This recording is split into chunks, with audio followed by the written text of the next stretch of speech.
Watcher, welcome back to our amazing Potter Court audio plays. This is Summer here to tell you all about what happened in Chapter 1 of Harry Potter and the Chamber of Secrets. Last time, Harry and Ron got stuck at King's Cross Station because, for some mysterious reason, they're unable to get through platforms 9 3/4 to get to the Hogwarts Express. What are they going to do to get back to school? And action. Outside the King Cross station, Ron taps his wand on the dash of the Anglia and it burbles to life. No offense, Ron, but are you sure you know how to fly this? No problem. Ron shifts. With a great jolt, the car lifts from the air.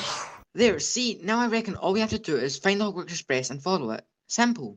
Harry nods, not entirely convinced. He peers out the window. Down below, two pediatricians stare in disbelief. Ron, I should tell you, most muggles aren't accustomed to seeing a flying car. Right. Ron presses a tiny silver button on the dashboard, and they disappear. Down below, the baffled pediatricians blink.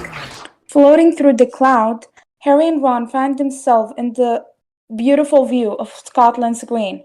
The Anglia's engine rattles softly when, pop, the car reappears. Ron jabs at the silver button. Oh, the invisibility booster must be faulty. Along the ridge of a cliff, the car reappears from above, gliding away. Any sign of the train? There, up ahead, look! Along a steep bridge, along a single line of train tracks appear. Brilliant. Ron shifts, glides away until the Anglia is only a few feet above the tracks. The boys peer ahead, looking for the train. It must be around here somewhere. Behind them, through the Anglia's rear window, the Hogwarts Express appears, closing fast. Harry and Ron perk up and smile at each other. You hear that? Then, at precisely the same moment, Harry and Ron register the direction of the sound. They glance at each other, turn as one, and see the train going huge in the rear window. Ron spins the wheel, puts his foot to the gas, and, at the last possible second, wipes the Anglia out of the train's path. The car waffles, and topples upside down briefly before tilting onto its sides. As it jets under the bridge, Harry goes sliding down across his seat into the door and out. Dangling upside down from the open door, he watches the Hogwarts Express zip past, and in one window glimpses Neville and Seamus, mouths open in astonishment. Take my hand. Harry grips Ron's hand, eyes the train steaming far below. It's quite a drop. Harry's fingers begin to loosen their grip. Hold on. I'm trying! Your hand's all sweaty! Straining, Ron yanks him inside and levels off the car. As Harry falls heavily into his seat, he buckles his safety belt. I think we have found the train. Hours later, during the night, Hogwarts Castle comes into view for Harry and Ron. Welcome home, Harry. Harry smiles at the sight of it when the Anglia starts to groan. Just out of interest, Ron, have you ever landed a car before? Well, no, but until a few hours ago, I'd never taken off in one either. With that, the car lurches, the nose drops, and Uh-oh. Harry, Ron, and the car go pitching down through the night sky. As Ron racks the gears, they hurtle madly towards the castle wall. It's not working. Ron shifts desperately. The Anglia lurches up, barely clears the castle wall. Harry and Ron exchange a look of relief when the car groans again and starts lurching downward. Mind that tree! Down below, a giant willow tree looms. Ron shifts, but nothing happens. Todd! Todd! Harry reaches over, and together, he and Ron spin the wheel, but it's useless. The car is heading straight for the tree. Desperately, Ron wipes out his wand and whacks the dashboard. Stop! Stop! Stop! The wand snaps in two, and crunch! The car meets the tree. Harry blinks. They hang dreamily, balanced on the highest limb. My wand! Look at my wand! Be thankful it's not your neck. Thump! Something heavy hits Harry's door. and sends a shudder through the car. What's happening? Slowly, they look up and in disbelief watch one of the tree's branches pull back, curl into itself, and come lashing forward like a massive fist. Thump! The Anglia tilts crazily, slides backwards, and free falls through the air and lands on lower grid of branches. What kind of tree is this? Before Harry can respond, the tree begins to pummel the car from all sides, tossing Harry and Ron about like popcorn. Windows shatter, heavy dents appear on the roof above Ron and Harry's head. Then the car falls again, only to slam heavily to the ground. Instantly, the tree's lower branches shoot through the front and rear windscreens and, gaining purchase, begin to shake the car back and forth.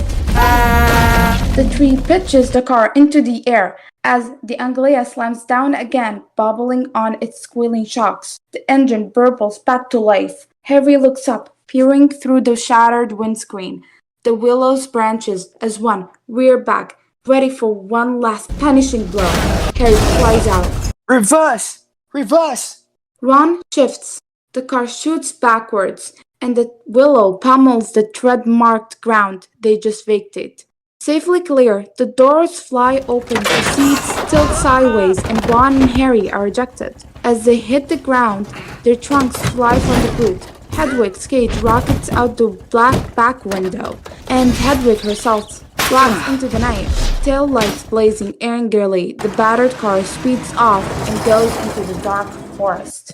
That's going to kill me. They hear a tremendous groan, turn back, and see the whooping willow assume its natural form, waiting for its next victim. Filthy and bruised, Harry and Ron drag themselves up the steps into the front entrance of the Hogwarts castle. Behind them, we see the mountain of student trunks and cave pets already brought up from the train. House elf shows up in my bedroom. We can't get through the barrier to platform 93 quarters. We almost get killed by a tree. Clearly someone doesn't want me here this year. We'll take a good look, lads. They stop. Argus Flish stands at the top of the landing. His cat, Mrs. Norris, twitches her tail at his feet. This night might well be the last you spend in this castle. Moments later, inside of Snape's office, Professor Severus Snape stands at his desk with the newspaper in hand, and it's the Evening Prophet. The headline of the Evening Prophet reads as Flying Ford Anglia Mystifies Muggle. Harry and Ron stare with dread, while Flish lurks in the doorway, eyeing them with pleasure. You were seen by no less than 7 muggles. Do you have any idea how serious this is? You have risked the exposure of our world, not to mention the damage inflicted on a whomping willow that has been on these grounds for hundreds of years. Honestly, Professor Snape, I think it did more damage to us. Silence! I assure you, were you in Slytherin and your fate rested with me, the both of you would be on the train home tonight. As it is... Fear not. Harry and Ron turn. Albus Dumbledore stands in the doorway. Alongside him is a distinctly annoyed Professor McGonagall. Professor Dumbledore. Professor McGonagall. Headmaster, these boys have flouted the decree for the restriction of underage wizardry. As such... I'm well aware of our binding laws, Severus. I've read more than a few myself. However, as head of Gryffindor House, it is for Professor McGonagall to determine the appropriate action. We will go and get our stuff. What are you talking about, Mr. Weasley? Well, you're going to expel us, aren't you? Not today, Mr. Weasley. But I must impress upon both of you the seriousness of what you have done. I will be sending owls to both of your families tonight, and you will each get a detention. Snape casts a look of pure venom at Ron and Harry. Splendid. Now I suggest we return to the feast. There's a delicious looking custard tart I want to sample. Rising, Harry spies an envelope on the floor. Taking it, he reads the back. Keurig spell, a correspondence course for beginners magic. It's addressed to Mr. Argus Flish. Welch, you dropped this. Flish turns, eyes the envelope with embarrassment, then snatches it from Harry's hand and stuffs it into his pocket. The next Morning, the whooping willow sulks in the back courtyard, slings trunk about its injured branches. Over the castle walls, we get to see the glimpse of the exterior of Greenhouse 3, where students hurry inside for the beginning of class. As Harry and Ron enter, Seamus, Neville, and some of the other Gryffindors hover nearby. Detention on the first day? That must be some kind of record. I should think you'll count yourself lucky that's all you got. I should think you'd mind your own business. They glare at each other. Professor Sprout, a squat little witch, taps her wand on a stack of pots. Good morning, everyone. Welcome to the Greenhouse 3 second years. Today, we will be repotting mandrakes. Now, who here can tell me the properties of the mandrake? Yes, Miss Granger? Mandrake, or mandragora, is used to return those who have been transfigured to their original state. It's also quite dangerous. The mandrake's cry is fatal to anyone who hears it. Excellent. 10 points to Gryffindor. As our mandrakes are only seedlings, their cries won't kill yet. However, they will knock you out for several hours. That is why I have provided each of you with a pair of earmuffs. If you will then. Ron frowns. He's gotten a bright pink fluffy pair. When the class is ready, Professor Sprout leads them to the garden area. She grabs one of the tufty plants before her and pulls. Harry gasps.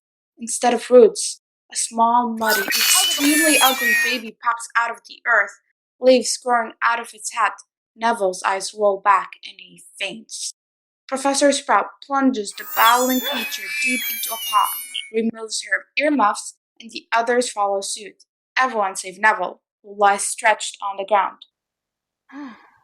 Look as though Mr. Luckbutton neglected his earmuffs. No, ma'am, he's just fainted. Very well. We'll just leave him then. Come now, pour to a tray. Plenty of pots to go around.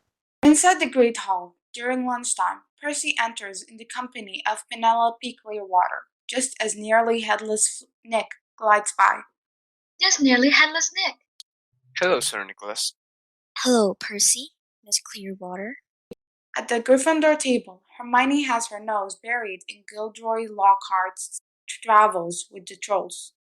Ron runs gobs of pillow over his broken wand, shakes his head grimly. Say it, I'm doomed. You're doomed. Flash! A light blinds Harry. He blinks, finds a small boy standing before him with a camera. Hiya, Harry. I'm Colin Creevy. I'm in Gryffindor too. Hello, Colin. Nice to meet. They're from my dad. The pictures. He's a milkman. You know, a muggle, like all our family's been unto me. No one knew all that stuff I could was magic till we got my letter from Hogwarts. Everyone just thought I was mental. Imagine that. Say, Harry, do you think your friend could take a photo of me and you standing together? You know, to prove I've met you? Harry glances at Ron. He looks positively homicidal. Mercifully, just then, owls stream into the hall. Post is here. One after another, the birds swoop gracefully down, clutching letters from home, all except one, who plops beak first into Ron's soup. Error. Naughty bird's a menace. Oh no. Heads up, everyone. Weasley's got himself a howler. Come on, Ron. I ignored one from my gran once, and it was horrible. Ron looks pale. Clutched in Errol's beak is a damp red envelope. Hands shaking, he takes it, opens it, and Mrs. Weasley's voice thunders, sending plates and spoons rattling. Ronald Weasley! How dare you steal that car? I am absolutely disgusted.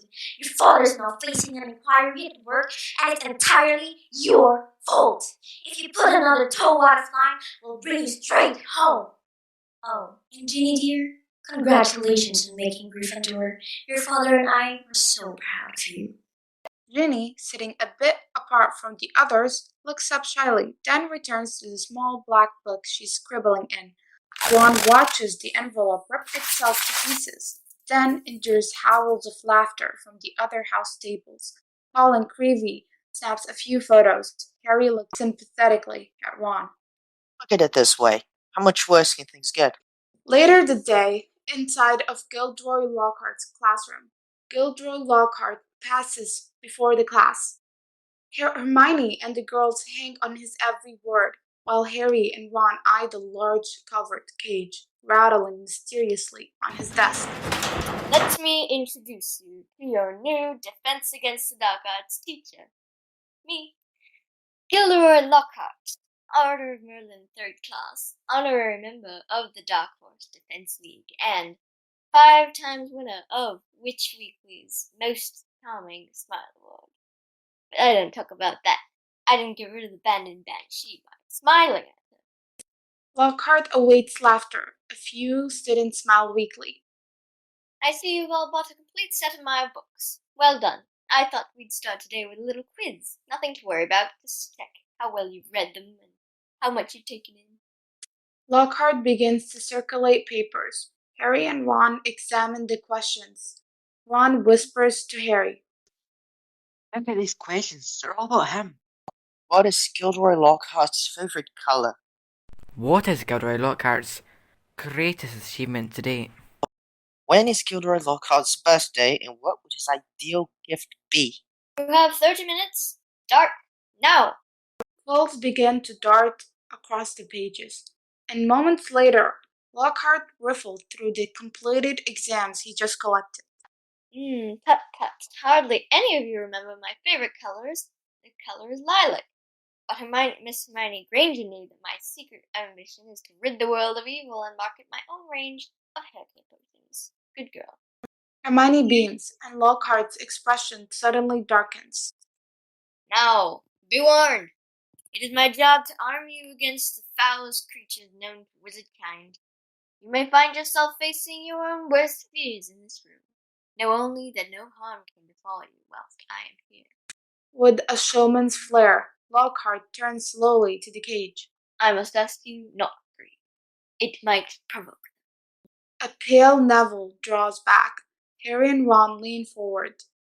Lockhart lets the tension build, then wipes off the cover. Inside the cage are several electric blue creatures, 8 inches tall, with pointed faces and wings. They rattle the bars and pull bizarre faces at the student.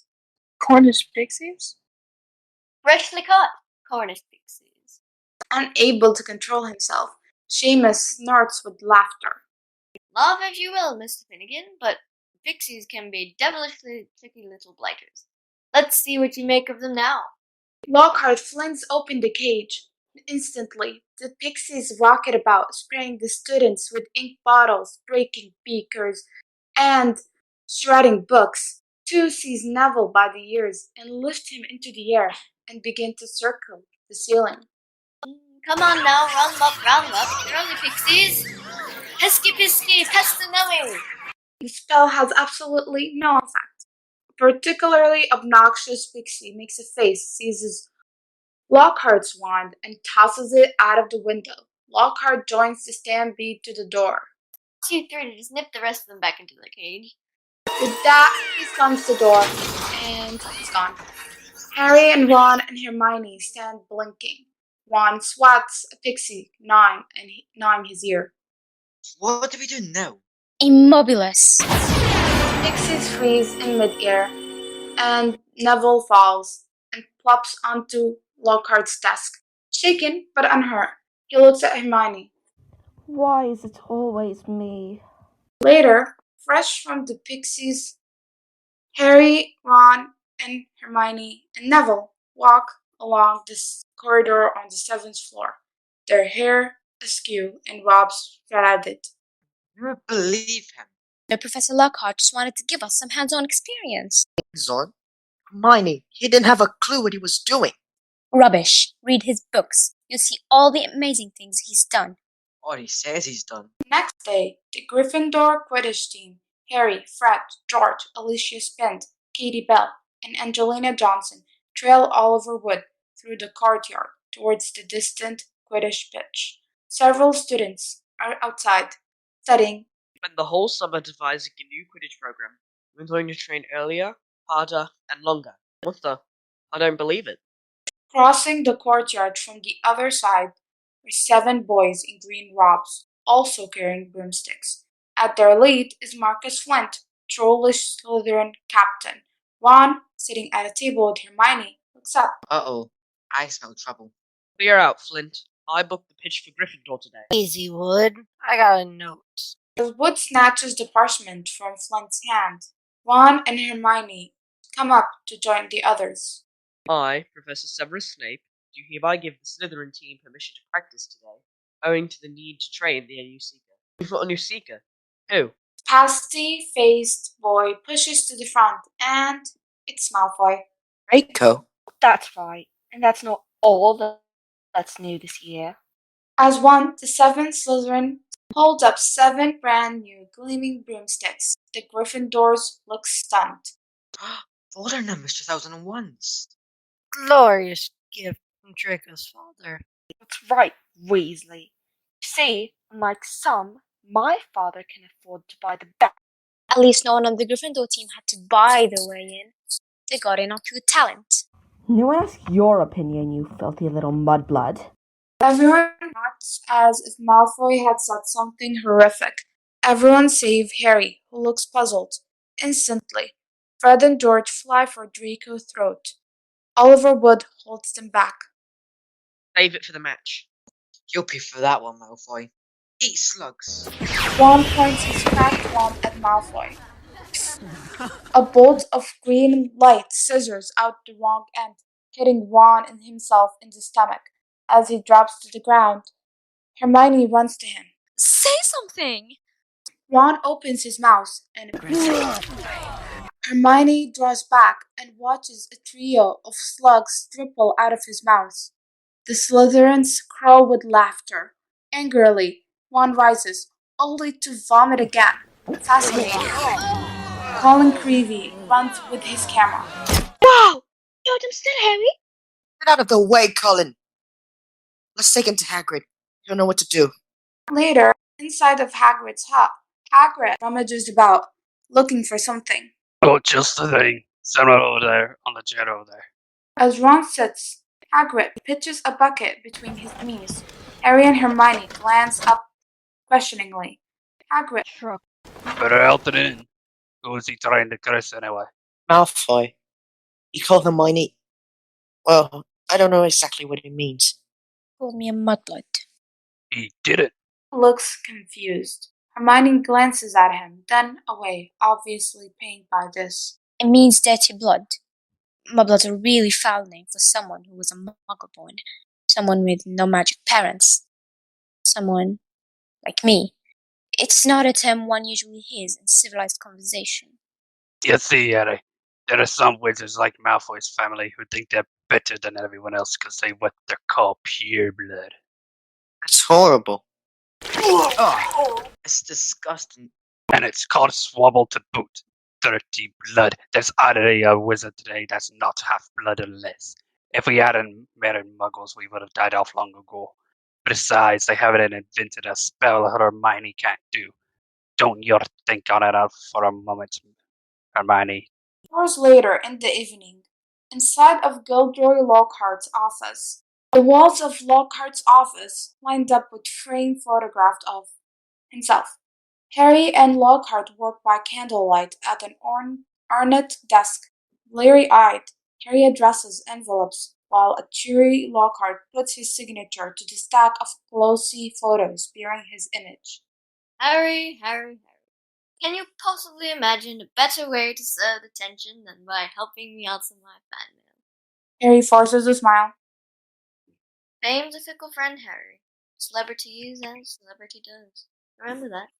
Harry nods, glancing gloomily at the towering stack of envelopes that remain. Dipping his quill, he starts to write, when a chilly voice fills the room.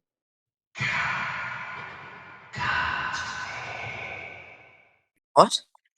As I was saying, 6 solid months at the top of the bestseller list. Broke all records. No, not you. Voice. Boys? Voice. Didn't you hear it? What are you talking about, Harry? I think we're getting a bit drowsy. Great Scott, and no wonder. Look at the time. We've been here nearly 4 hours. Dinner's nearly done. If you hurry, you might make pudding. Spooky how the time flies when one's having fun. Spooky. Moments later, Harry passes quickly through the lengthening shadows of the empty corridor when...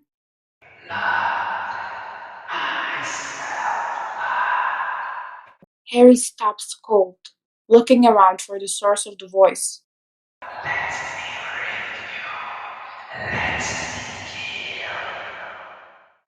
Harry steps to the wall, playing his fingers along the stone, then begins to walk, slowly at first, then more quickly, as if following something, moving faster and faster, rounding the corner and coming face to face with Hermione and Ron. Harry! Did you hear it? Hear what? That voice! Voice? What voice? I heard it first in Lockhart's office, and then again just...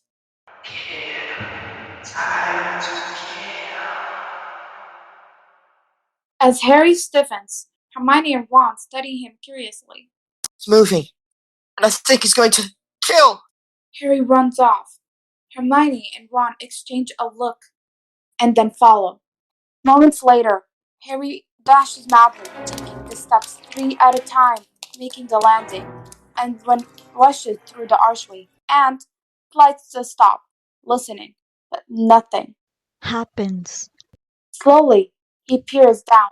Water is oozing over the stone floor, surrounding his shoes. His own reflection appears, and behind it, undulatingly, like a dream, words. Ron and Hermione come huffing up. Harry, what are you doing?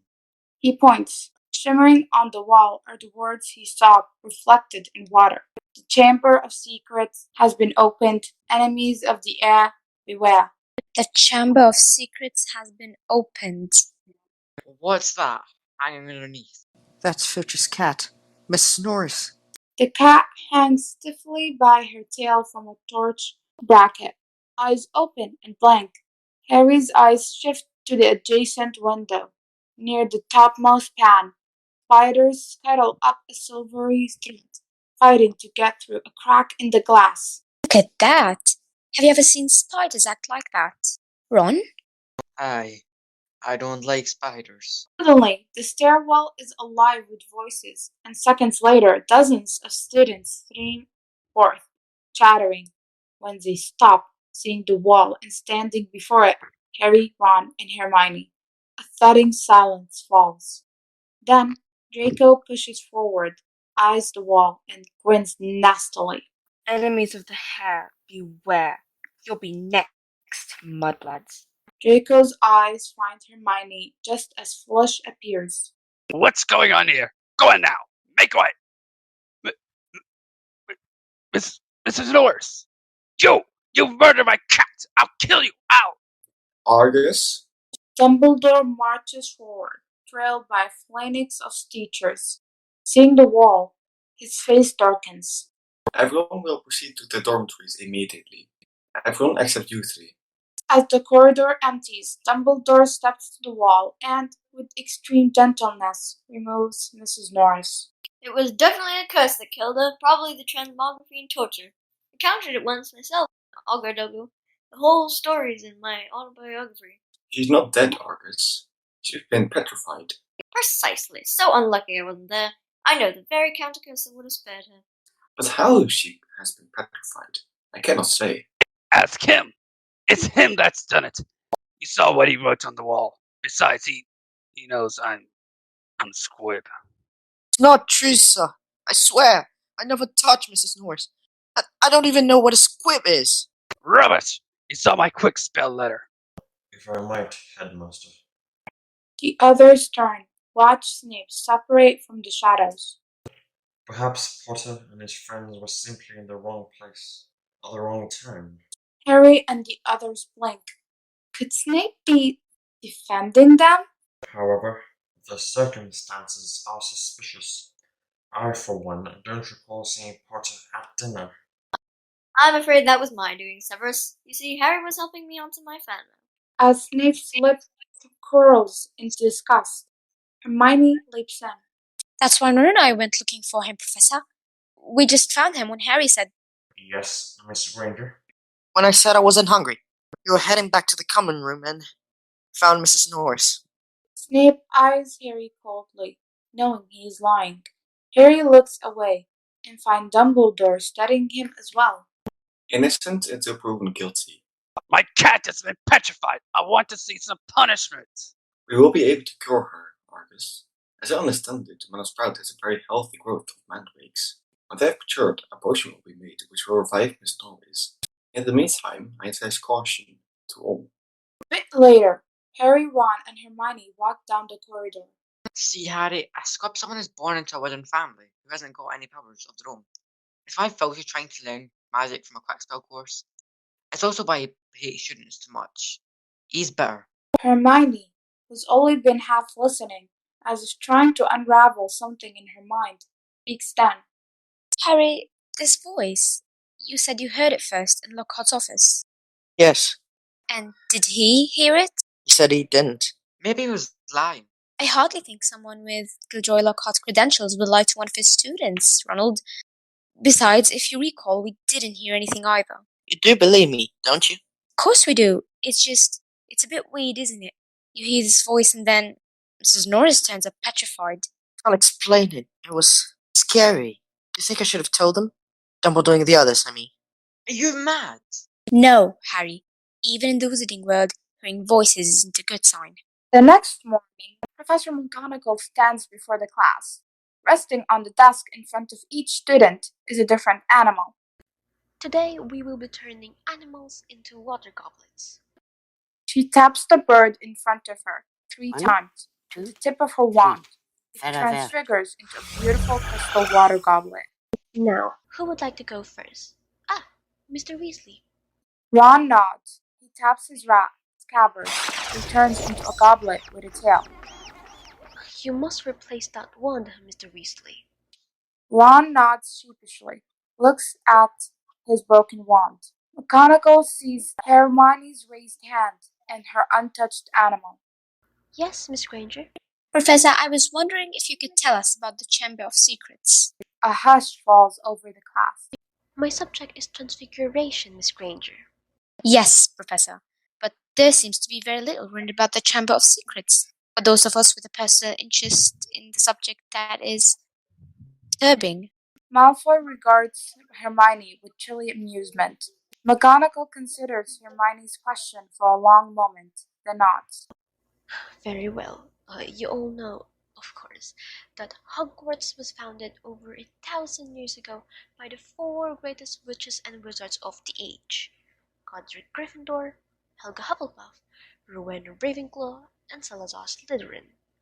3 of the founders coexisted quite harmoniously. One did not. 3 classes who? Salazar Slytherin wished to be more selective about the students admitted to Hogwarts. He believed that magical learning should be kept within all magic families. In other words, purebloods. Unable to sway the others, he decided to leave the school. Now, according to the legend, Slytherin had built a hidden chamber in this castle known as the Chamber of Secrets.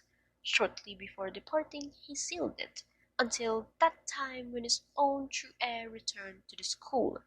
The heir alone would be able to open the Chamber of Secrets and unleash the horror within, and by so doing, purge the school of all those who, in Slytherin's view, were unworthy to study magic. Muggleborns. Yes, naturally, the school has been searched many times for such a chamber. It has never been found. Professor, what exactly does legend tell us lies within the chamber? The chamber is said to be home to something which the heir of Slytherin alone can control. It is said to be a home to a monster. Ron's eyes shift, and Malfoy sits calmly, smiling to himself. A bit later, Harry, Hermione, and Ron thread their way through the steaming corridor. Up ahead, Malfoy walks with Crabbe and Goyle. Do you think it's true? Do you think there really is a Chamber of Secrets? Yes. Can you tell? McGonagall's worried. All the teachers are. But if there really is a Chamber of Secret, and it's really been open, that means... The heir of Slytherin has returned to Hogwarts. The question is, who is it? Let's think. Who do we know who thinks Muggleborns are scum? If you're talking about him... Of course, you heard him. You'll be next, Mudbloods. I heard him. But Malfoy? The heir of Slytherin? Maybe Ron's try, Hermione. I mean, look at his family. The whole lot of them have been in Slytherin for centuries. Crabbe and Goyle must know. Maybe we could track them into Talon. No, even they aren't that thick. But there might be another way. Mind you, it would be difficult. Not to mention, we'd be breaking about 50 skulls. And it would be dangerous. Very dangerous. When do we start? Please give a huge round of applause to our fabulous cast and crew who have brought this amazing project together, and a huge, huge pat on the back for our amazing editing team who were able to polish it off and make it perfect just for your enjoyment. If you're interested in joining our future audio plays, we would love to have you. Please keep an eye out in the Owl Post channel for updates on auditions for not only voice actors, but for artists as well. Have a magical day and Watcha! Welcome back to our amazing Potter Court audio plays. This is Summer coming right from you. I'm gonna do that. That was dumb. Anyway. Harry reaches over and, together, he and Ron spin the wheel. Okay, I'll repeat that line because that was bad. These boys have plotted the decree for the restriction of underage wizardry. As such, Later on, in Gilderoy Lockhart's classroom, Okay, I'm gonna repeat that. I hate his name. Let me introduce you to your new Defense Against the Dark Arts teacher. Me, Gilderoy Lockhart, Order of Okay, redo that part. Okay. Harry dashes madly, taking the steps 3 times. Okay, I'll repeat that line. Rubbish! He saw my quick spell letter. Let me redo that one.